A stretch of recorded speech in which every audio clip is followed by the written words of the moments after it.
perfectionism doesn't advance anything, ironically. For you to actually stand out from others, you have to be you. When you go out there and you copy someone else's style, you are never creating as you, and you end up becoming their shadow. And I don't want you guys to take this the wrong way, because inspiration is a beautiful thing. But when you are completely, ripping someone else off, you don't get that kind of freedom of making your own thing. So what I'm trying to get into is how to find your style. So the best thing you can do is to not just do one thing. And there's this one clip of Pharrell talking about this, and it really stuck with me. I think we are all naturally pluralist. I feel like the media, the way they look at things, they put us in boxes. Allen Iverson was a great football player too, and he could play baseball. People don't know, but we're pluralists. And this leads back into my previous video where I talk about not putting yourself into a box.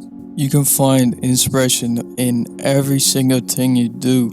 And for people to, not even try to experience that and to just go straight to copying people is kind of weird, and you're robbing yourself of that creative freedom. And this is all my personal opinion and what I've seen and personally, been through.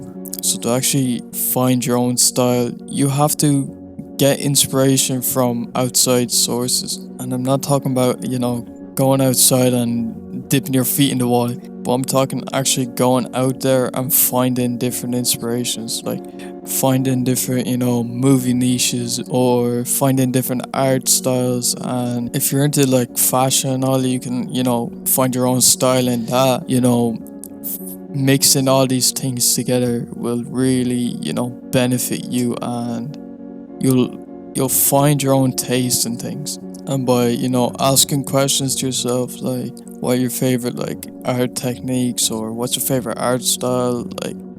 How can I modernize this? How can I put my own twist on this? What elements can I take out of it and put into my own art? All of these things will actually give you a direction on where you want to go with your style. Hopefully this video did help you guys out a little bit. If it did, please leave a like, subscribe, and yeah, follow the Instagram down below, and peace.